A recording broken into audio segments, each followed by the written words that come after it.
Good morning, guys. Silva Christoph with Keller Williams, and I am at a building inspection in Bethel. This is gorgeous, beautiful house in the 600s, and we are going to see if all the systems work. We're going to do a building inspection, water inspection, radon inspection, septic inspection, you name it. So before I start telling you all about the inspections and why I am doing this video for you, let me just turn the camera around so you can enjoy this beautiful morning with me and the view. It cannot be any more gorgeous than it is. I would like to thank you for encouraging me to do all these videos and share some information with you that could come handy in case you are in real estate or you are interested how to improve your quality of life and mindset, because I focus and I concentrate lately my life around both. So thank you for liking my videos. Thank you for subscribing for my channel and also clicking on this little button there that you see under the link. So anytime it's a bell, it looks like a little bell. So anytime I post new video with something fun and also looking to bring value, you will be able to get an acknowledgement and you will find time to listen to it. Thanks a lot. And again, this is Silva, and now I'm going to talk about how am I different as a real estate agent and why do I think so? I am not saying I'm the best agent. I'm not saying I'm number one. That's not possible. However, any one of us, because of the way we think, because of the way we are raised, because of the values that we build for ourselves, and because of the decisions we take, we are unique. We are unique. And one day I was asked, what's unique about me being real estate agent? And I had to think for a moment, and then I came up with an idea. What's unique about me as a real estate agent? The fact that I love to attend building inspections. You can ask your agent or you can ask around, and I challenge you to do that. How many agents love to attend building inspections and deal with reports and deal with the negotiations after the building inspections? Let me know. Put comments below. As I am an expert in this. After like more than 15 years dealing with building inspections and reports and negotiations, I am an expert in this. And the moment I feel like I know it all, something happens for the first time. So let's see how the inspection goes today. I'm going to share with you later after all is done. I think my inspector is coming and he is the best. Or maybe no, this is my client who is also the best. So I'll talk to you soon. Okay, have a wonderful day right now. Bye. All right, the inspections went really well. I have been attending inspections for over 15 years now, and I still learned something new today. There is always one new thing learning every day. Where do I begin with? So Septic was great, built in the 90s. Septic systems built in the 90s are excellent. Great life expectancy for another 20-30 years. Leach fields, beautiful. Everything was awesome. So one advice, if you are a seller or a buyer, it doesn't matter, you need to know this. Never pump the septic right before the inspection. This is going to alter the results and may cause lots of issues and trouble. Luckily for me, we didn't have this. Now, as an agent, seasoned in the field, I asked the listing agent just when we started doing negotiations for the house, and just in case, I conveyed this message to her and I said, please advise the sellers to not pump the septic right before the inspection. So the last time the septic was pumped was March of 2017, which is great. So check.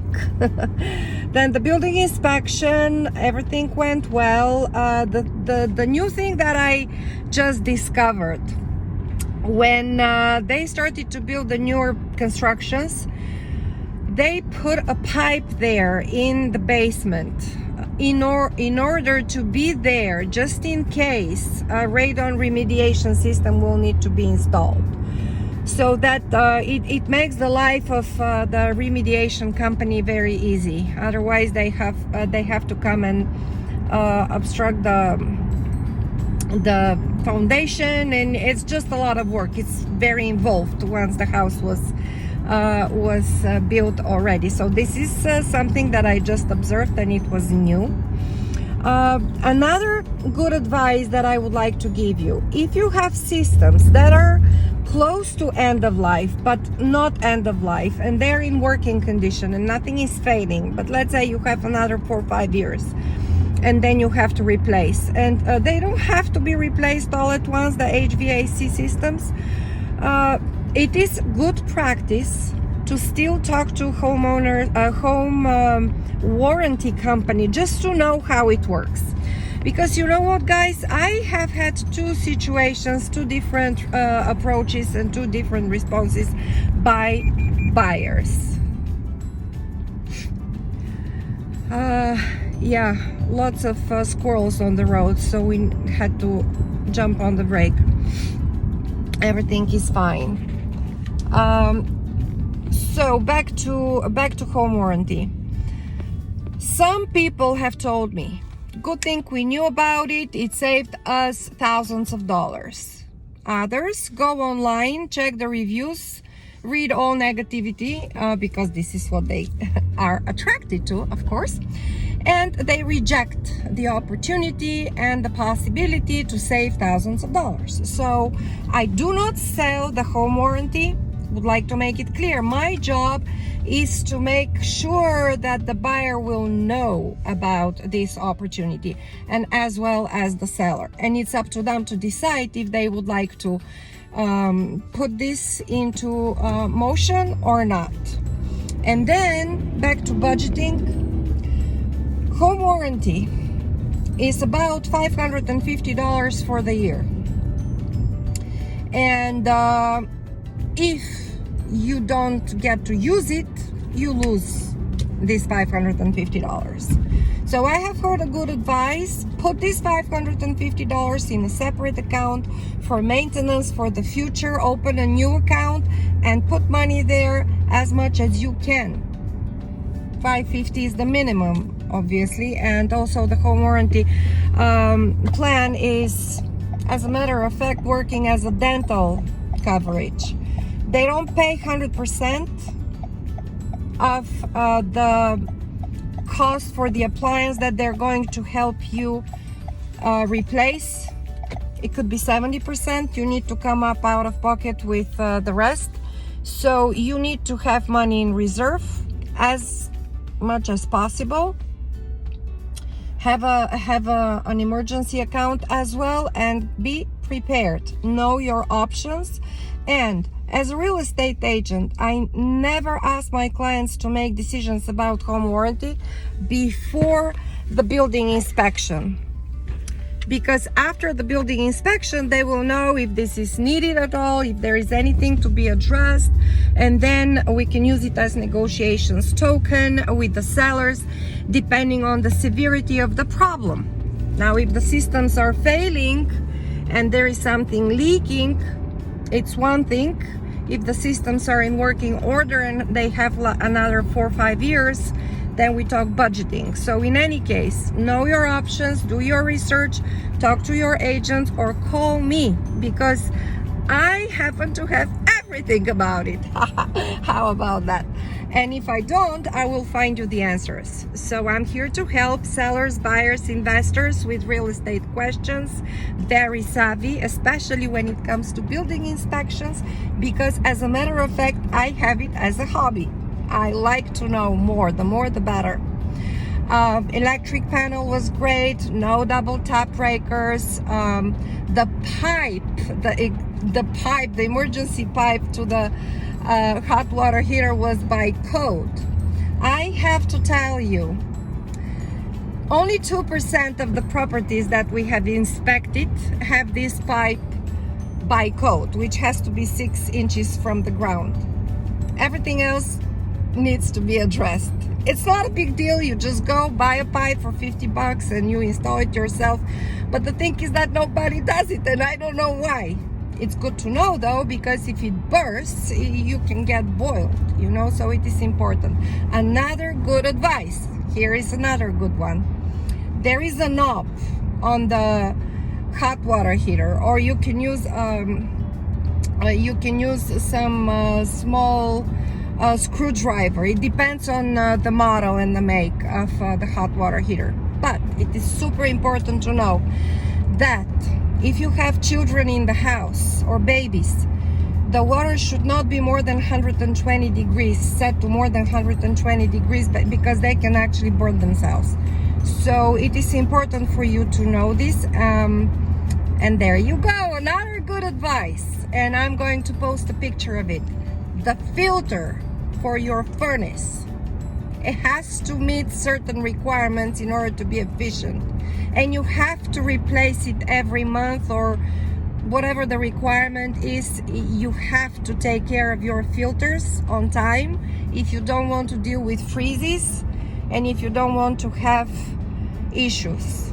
Now, when you're on oil, make sure you get the service agreement that they offer to you, because then if you get to deal with an emergency during winter time on a Saturday night, they will just come and service right away. Otherwise, you may have to beg them and pay double and triple whatever they ask you if you would like to. So in other words, be prepared, pay some money up front to avoid all the headaches. And here is another update for you with regards to radon test. This is a natural gas that fluctuates underground and is usually released through cracks in case we have some radiation above 4 per Environmental Protection Agency. A remediation will be required. So state of Connecticut is an as-is state, and there is no law to impose on the sellers to remediate or credit anything that needs to be repaired in the house. However, this is also considered to be a safety issue and a health hazardous issue, because it could cause lung cancer, and there is no way for you to, as a matter of fact, know if it's there or not, besides testing for it, which takes about 2 days, 48 hours, to get the results back from the test. So usually remediation costs about $12.50 depending on who you're using. It's not a big deal, and at the end of the day, the sellers agree to do that, because if you are having a buyer who is using FHA, the Federal Housing Association have different, I'm looking at what's happening on the road. Yes, so FHA loans, they are different than the conventional loans. They are more strict when it comes to safety regulations. Like, for example, conventional loan, when you have the appraisal, may not notice if there is any railing missing on steps, and they're not that strict. However, according to FHA norms and regulations, if there is railing missing, or if there is elevated level of radon, or if there is any, let's say, lead paint that is chipping off the window sills or the walls or above some kind of surfaces, then they're going to require remediation prior to closing. Otherwise, they're not going to release the mortgage. So these are really certain things that you need to be aware of as a professional, and advise your clients, and hire a good building inspector who will have this explained to the buyers so that they don't actually panic, but they know how to deal with it. So there is no deal broken, and at the same time we're going to have happy consumers with protected rights. This is super important. Let me think if I can come up with another advice for you, and I will be back. Now, a few other issues that you may experience and challenges to deal with. Let's say there is some seepage or moisture in the basement. A few things can happen. The seller, by all means, doesn't have to do anything about it, and the buyer has the right to ask. Good practice is to get a company to go there and estimate the severity of the issue and give an estimate, and then we talk from there. Now, by all means, advise your buyers during buyer's consultation that their offer is contingent upon building inspection, all right? And if there are any issues that they don't want to deal with, they can say, hey, you know what, I would like to exercise my right to rescind my offer. I don't want to buy this house anymore. It's too much of a headache. Goodbye. And that's it. And that's fine if this is what they would like to do. However, if they would like to solve the problems, they go back to the table and sit down and talk. But by all means, don't consider that the building inspection is time to renegotiate big tickets. On one hand, if it is something serious, that's fine, we can go ahead and talk. If you have negotiated good price for this property, if there isn't another property to like, if this is the one that you envision you and your family and your dreams happening moving forward, make it work. Okay, there is always some sort of solution to any problem and any challenge. Now, let's say we have a few electrical and a few plumbing issues. You may decide to take care of the plumbing issues, and you may ask the seller if they will be willing to take care of the electrical issues. And then some credits may come if the sellers choose to do that, and we can have a happy closing or not. It depends. Now, oftentimes, if there are any credits after the building inspection, it is good to be, it is actually absolutely necessary, not good, but necessary, to come out as credit towards closing cost. And this is how it has to be formulated in the contract or in the addendum. The attorneys know very well how to do that, and also the mortgage brokers, but we also need to know it and just advise, just to make sure. You can never over communicate. You can never over communicate when you are in a real estate transaction. The more you communicate, the better, and you need to know how to communicate. You need to know who to include in the email and who to exclude from the email. There is lots of thinking and lots of controversial questions. You need to know what you're doing. In other words, otherwise you may make a mistake and the deal may go south over nothing, when it could have been resolved favorably for everyone. So having an agent who is experienced, who is good communicator, who knows a lot and have expertise on several different levels is a plus. And it is important who you choose to represent you in your transaction. And one final advice I should say, don't go into transaction unrepresented. This is the biggest mistake that you can do. And sometimes you think that if you go and talk to the listing agent, you're good because you're gonna get a better deal. And this is actually not true, because the listing agent is fiduciary to the seller. They have signed a contract with the seller to represent the seller as fiduciary advisor. You are unrepresented. If you're coming into this transaction, they will have to then consider dual agency and explain how dual agency works. But in any case, the listing agent in this case is going to get paid once for representing the listing and twice for representing you. So these are situations that have to be handled with lots of understanding, and be cautious not to end up paying more than less.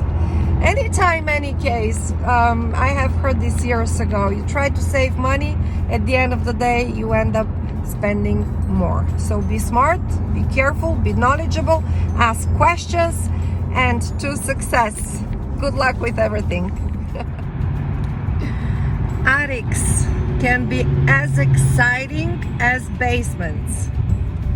So there are a few challenges that you can face after an inspection of an attic. You can be surprised by some lack of proper ventilation, which can cause mold formation, which is the worst case scenario. And then especially when you have an FHA loan, this could be a serious issue and it has to be remediated.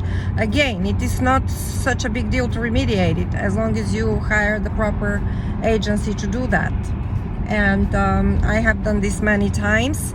I bring an agency to give us an estimate to determine the severity of the issue, and then to give us an estimate as to how much it is going to cost to remediate. So there are two parts of the remediation process. One is to get rid of the mold with special equipment, and then you may need to call a carpenter to do the rest of the work, which is a separate item. And then very important, I would like to share with you with regards to attics. Sometimes you may have to deal with insulation problems, and I'm gonna call them problems. I mean, I try to avoid this word most of the time, but it could be a real problem if you have insulation material that is out of code. I mean, and it is airborne. It could cause some asthma attacks, okay? And also someone can be really sensitive to it. So it requires remediation that is oftentimes not cheap and not easy. It may require removal. And I had to deal once with lab testing, and there are some small particles that are called vermiculitis, and I know it sounds like a disease, but it's not. So it was fun dealing with this. At the end of the day, the house got sold, the remediation took place. In other words, I would like to say there is a solution to any problem. You just need to know your facts, stay calm and cool and composed. Don't panic.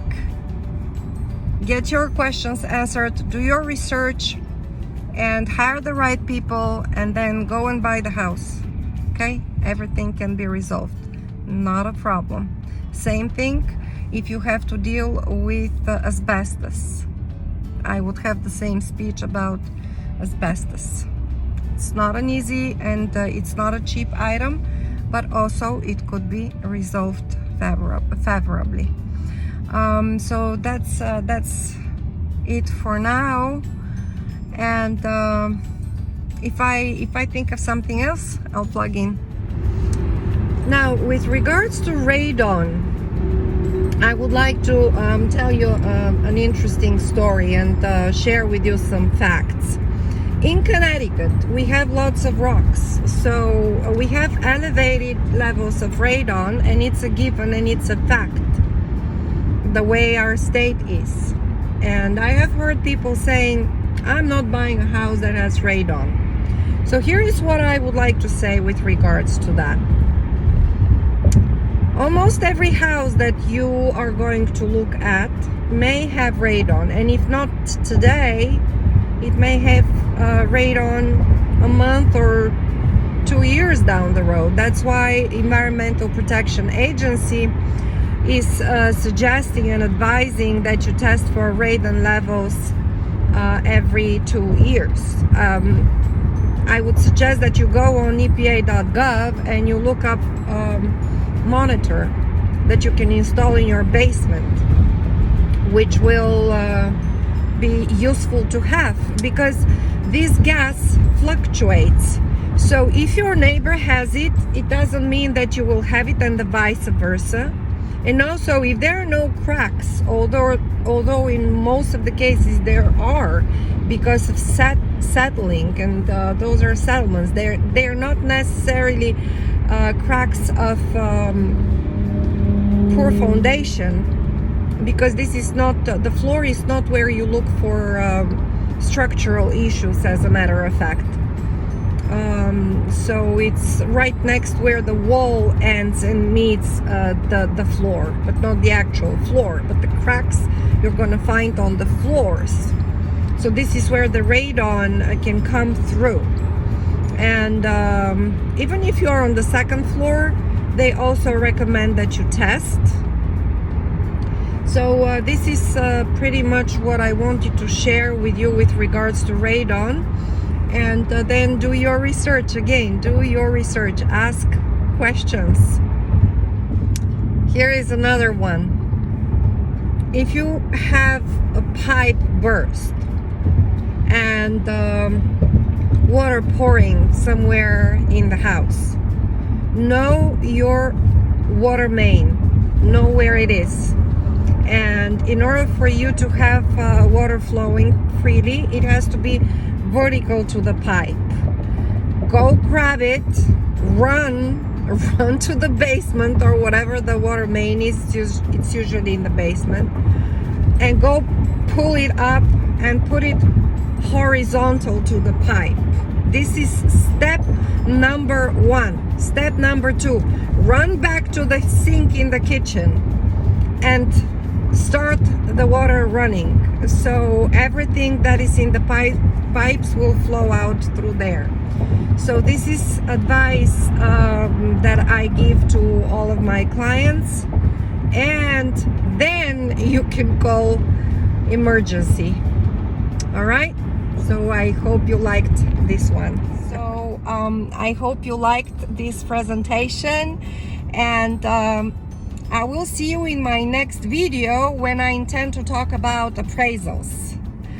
And please put some comments underneath, give me likes, give me comments, subscribe for my channel. I'm here to help you with lots of information that I'm looking to bring to the table, and also to make it as fun as possible. Thank you so much. This was Silva with Connecticut, and I am from Keller Williams, the best. I always like to associate with the best. Have a great day now. Enjoy this awesome, gorgeous weather. I cannot thank enough for the weather these days. I enjoy it so much. Have a great day now. Bye-bye.